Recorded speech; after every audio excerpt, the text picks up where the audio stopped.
సాధారణంగా సరిహద్దుల్లో యుద్ధం అంటే తుపాకుల మోత మోగుతోంది. యుద్ధ ట్యాంకులు గర్జిస్తాయి. కానీ భారత్ పాకిస్తాన్ మధ్య తాజాగా జరుగుతున్న యుద్ధం అందుకు భిన్నం. ఈ యుద్ధంలో ట్యాంకులు గర్జించడం లేదు, తుపాకుల మోత అంతకన్నా లేదు. ఈ యుద్ధం నిశ్శబ్దంగా సాగుతోంది. నరేంద్ర మోడీ ప్రభుత్వం తీసుకున్న ఒకే ఒక్క నిర్ణయం ఇప్పుడు ఇస్లామాబాద్ రాజకీయ వర్గాల్లో ప్రకంపనలు రేపుతోంది. పాకిస్తాన్ మీడియాను వణికిస్తోంది. ఆపరేషన్ సావల్కోట్ దాయాది దేశానికి ఇప్పుడు కంటి మీద కునుకు లేకుండా చేస్తోంది. భారత్ నీటి ఉగ్రవాదానికి పాల్పడుతోందని గగ్గోలు పెడుతోంది. పాక్ను ఎడారిగా మార్చే 5th జనరేషన్ వార్ను భారత్ చేపడుతోందని గుండెలు బాదుకుంటోంది. అసలు ఏమిటి ఆపరేషన్ సావల్కోట్? పాకిస్తాన్పై భారత్ వేసిన మాస్టర్ ప్లాన్ ఏంటి?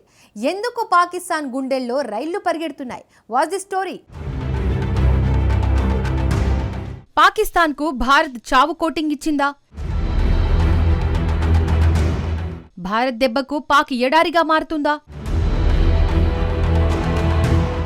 పాక్ ఉగ్రవాదానికి సావల్కోట్తో చెక్ పడిద్దా?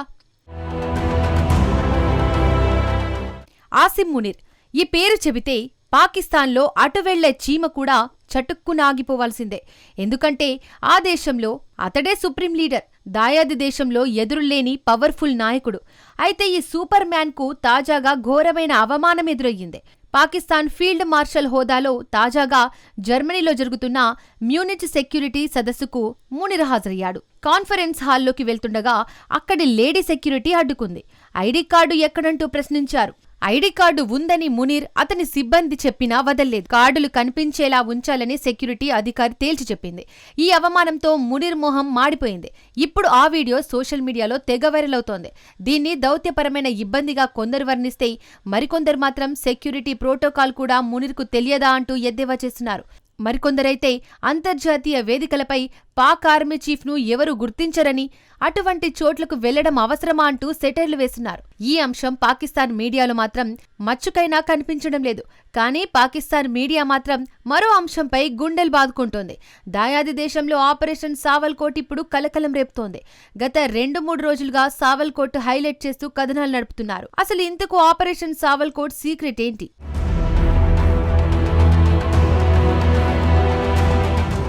2025 ఏప్రిల్ 22న కాశ్మీర్లోని పహల్గాంలో పాకిస్తాన్కు చెందిన ఉగ్రవాదులు మారణ హోమం సృష్టించారు. 26 మంది అమాయక పర్యాటకుల ప్రాణాలను బలిగొన్నారు. ఈ ఘటన భారతీయుల్లో ఆగ్రహం పెల్లుబిక్కింది. పాకిస్తాన్పై సీరియస్ యాక్షన్ తీసుకోవాలంటూ నరేంద్ర మోడీ ప్రభుత్వాన్ని డిమాండ్ చేశారు. పహల్గాం ఉగ్రదాడికి పాల్పడిన పాకిస్తాన్పై భారత్ మొదటి రియాక్షన్ సింధు జలాల ఒప్పందాన్ని తాత్కాలికంగా నిలిపివేసింది. ఏమిటి సింధు జలాల ఒప్పందం? సింధు ఉపనదులు మొత్తం 6 ఉన్నాయి. చాలా వరకు సింధు నదులన్నీ భారత్ నుండి పాకిస్తాన్లోకి ప్రవహిస్తున్నాయి. అందుకే సింధు జలాల ఒప్పందం తెరపైకి వచ్చింది. నీటి పంపకాలపై స్పష్టమైన ఒప్పందాన్ని 1960లో చేసుకున్నాయి. అసలు ఈ ఒప్పందంలో ఏముంది? 6 నదులను పంచుకోవడానికి ఇరు దేశాలు నిర్ణయించాయి. తూర్పునకు ప్రవహించే సింధు నదులను భారత్కు కేటాయించారు. ఈ నదులను రావి, బియాస్, సట్లెజ్ అంటారు. ఈ నదులపై పూర్తిగా భారత్కు మాత్రమే హక్కులు ఉంటాయి. ఇక పశ్చిమ దిశకు ప్రవహించే నదులను పాకిస్తాన్కు కేటాయించారు. వీటిని సింధు, జీలాం, చినాబ్ నదులుగా పేర్కొంటారు. నిజానికి పాక్కు కేటాయించిన నదుల జలాలపై హక్కులు భారత్కు పరిమితంగా ఉంటాయి. ఈ జలాలను కొన్నిసార్లు భారత్ వినియోగించుకోవచ్చు. అలా అని ఆ నీటిని మళ్లించడం కానీ, నిల్వ చేసుకోవడం కానీ భారత్ చేయరాదు. సింపుల్గా చెప్పాలంటే పాకిస్తాన్కు వెళ్లే జలాలను భారత్ అడ్డుకోరాదు.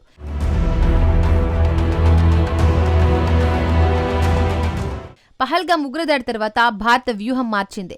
సింధు జలాల ఒప్పందం అనేది స్నేహం, సద్భావన స్ఫూర్తితో ఏర్పాటైనదిగా ఢిల్లీ చెబుతోంది. ఈ విధానాలనే పాకిస్తాన్ తుంగలోకి తొక్కిందని భారత్ ఆరోపించింది. భారత్పై దశాబ్దాలుగా ఉగ్రవాదాన్ని ఉసిగొల్పి రక్తం ఏరులై పారిస్తోందని ఢిల్లీ విమర్శించింది. రక్తం, జలాలు కలిసి ప్రవహించలేవని భారత్ తేల్చి చెప్పింది. అప్పటి నుంచి పాకిస్తాన్కు వెళ్లే సింధు నది జలాలను భారత్ అడ్డుకుంటోంది. పాకిస్తాన్కు సింధు జలాలు జీవనాడి లాంటివి. ఈ నదులు ప్రవహించకపోతే పాకిస్తాన్ ఎడారిగా మారడం ఖాయం.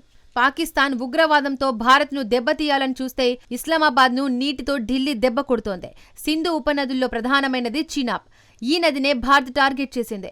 చినాబ్ నదిపై 1856 మెగావాట్ల సామర్థ్యంతో భారీ హైడ్రో ఎలక్ట్రిక్ ప్రాజెక్టును మోడీ సర్కార్ అధికారికంగా ప్రారంభించింది. ఈ ప్రాజెక్టులో భాగంగా సావల్కోట్లో డ్యాంను భారత్ నిర్మిస్తోంది. దీన్నే ఆపరేషన్ సావల్కోట్ గా పిలుస్తారు.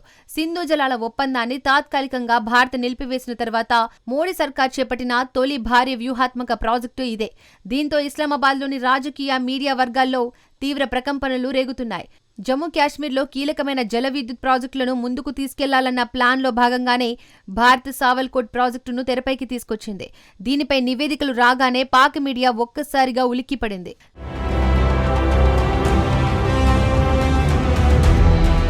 గత 2-3 రోజులుగా పాకిస్తాన్ ప్రధాన న్యూస్ ఛానళ్లు, దినపత్రికలు సావల్కోట్ ప్రాజెక్టుపైనే ఎక్కువగా ఫోకస్ చేస్తున్నాయి. పాకిస్తాన్ను ఎడారిగా మార్చేందుకు భారత్ యత్నిస్తోందంటూ అక్కడి మీడియా గగ్గోలు పెడుతోంది. కొన్ని మీడియా సంస్థలు ఒక అడుగు ముందుకేసి సావల్కోట్ ప్రాజెక్టును 5th జనరేషన్ వార్ఫేర్ గా అభివర్ణిస్తున్నాయి. భారత జల ఉగ్రవాదానికి పాల్పడుతోందంటూ విమర్శిస్తున్నాయి. గత 75 గంటలుగా ఈ ప్రాజెక్టుపైనే డిబేట్లను నడుపుతున్నాయి. తమకు రావాల్సిన నీటిని భారత్ మళ్లిస్తోందంటూ ఆరోపిస్తున్నాయి. చినాబ్ బేసిన్ నుంచి వచ్చే నీటి ప్రవాహాన్ని భారత్ అస్త్రంగా వాడుకుంటోందని గుండెలు బాదుకుంటున్నాయి. 2 రోజుల క్రితం పాకిస్తాన్ విదేశాంగ శాఖ తీవ్ర ఆందోళన వ్యక్తం చేసింది. 1960 నాటి సింధు జలాల ఒప్పందాన్ని భారత్ ఉల్లంఘిస్తోందని, దీనిపై పోరాడతామని పాకిస్తాన్ తేల్చి చెప్పింది. మరోవైపు సావల్కోట్ ప్రాజెక్టుకు సంబంధించి భారత్ నుండి అధికారిక వివరణ కోరతామని పాక్ విదేశాంగ శాఖ తెలిపింది.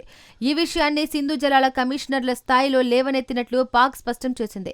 సింధు జలాల ఒప్పందం ప్రకారం అవసరమైన సమాచారాన్ని అందించాలని, సంప్రదింపులు జరపాలని కోరుతూ భారత హైకమిషన్ కు గతేడాది జూలైలో ఒకసారి లేఖ రాశారు. మళ్లీ ఫిబ్రవరి 11న మరోసారి లేఖ రాసినట్టు సమాచారం. సింధు ఒప్పందాన్ని పూర్తి స్థాయిలో అమలు చేయాలని పాకిస్తాన్ డిమాండ్ చేస్తోంది.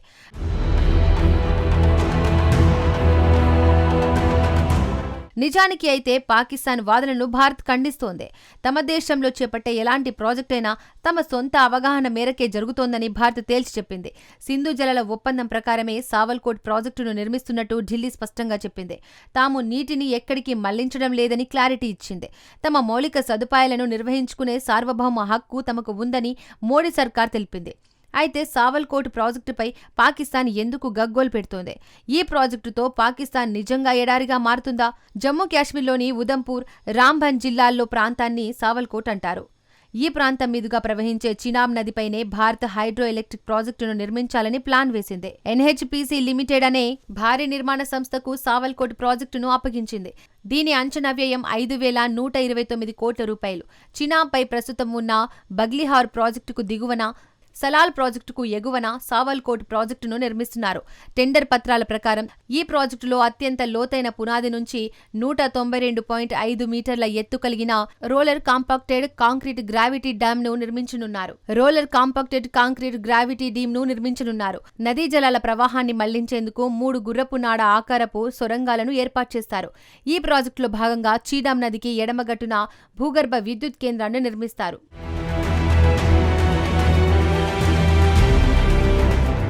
భూగర్భ విద్యుత్ కేంద్రంలో 225 మెగావాట్ల సామర్థ్యంతో మొత్తం 8 యూనిట్లను ఏర్పాటు చేస్తారు. ఇందులో 1800 మెగావాట్ల విద్యుత్ను ఉత్పత్తి చేయనున్నారు.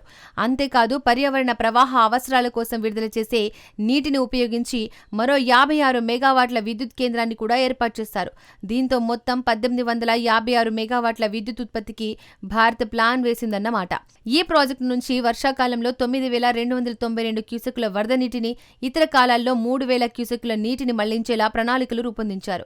ఈ నీటిని మళ్లించేందుకు నిర్మించిన 3 సొరంగాలు 965 మీటర్లు, 1130 మీటర్లు, 1280 మీటర్ల పొడవుతో ఉంటాయి. ఈ ప్రాజెక్టు పూర్తిగా నదీ ప్రవాహం ఆధారంగానే రూపొందించబడింది. నిజానికి ఈ ప్రాజెక్టు ప్లాన్ ఇప్పటిది కాదు. 1960లోనే సెంట్రల్ వాటర్ కమిషన్ దీనికి ప్రతిపాదించింది. అందుకోసం 1962, 1971 మధ్య కాలంలోనే భూగర్భ పరిశోధనలు చేసింది. సమగ్ర నివేదికను చివరిగా 2018లో కేంద్ర ప్రభుత్వానికి geological survey of India (GSI) సమర్పించింది. అయితే ఈ ప్రాజెక్టు పాకిస్తాన్ పై ఎలాంటి ప్రభావం చూపుతోంది? పాకిస్తాన్లోని పంజాబ్, బలూచిస్తాన్ కు జీవనాడి సింధు జలాలు. చినాబ్ నదిని అడ్డుకుంటే పాకిస్తాన్లోని ఆ 2 రాష్ట్రాలు ఎడారిగా మారుతుందని పాకిస్తాన్ భయపడుతోంది. యుద్ధం ఉద్రిక్తతలు తలెత్తినప్పుడు చినాబ్ను ఆయుధంగా మార్చుకుంటుందని ఇస్లామాబాద్ కలవరానికి గురవుతోంది. భారత్ మాదిరిగానే పాకిస్తాన్ కూడా వ్యవసాయ ఆధారిత దేశం. లక్షల ఎకరాలకు చీనాబ్ నీటిని అందిస్తోంది. సావల్కోట్ ప్రాజెక్టును నిర్మిస్తే ఆ భూములన్నీ ఎడారిగా మారతాయి. భారత్ ఏకపక్షంగా ప్రాజెక్టులు నిర్మించుకుంటూ పోతే సింధు జలాల ఒప్పందం అనేది నామమాత్రంగా మిగులుతుందని పాకిస్తాన్ భయపడుతోంది. ఆ తర్వాత పాక్ ఎలాంటి ఘర్షణకు దిగినా సావల్కోటను అస్త్రంగా మార్చుకోవడం ఖాయం. అందుకే పాకిస్తాన్ తీవ్ర ఆందోళనకు గురవుతోంది. ఈ ప్రాజెక్టును ఆపాలంటూ డిమాండ్ చేస్తోంది.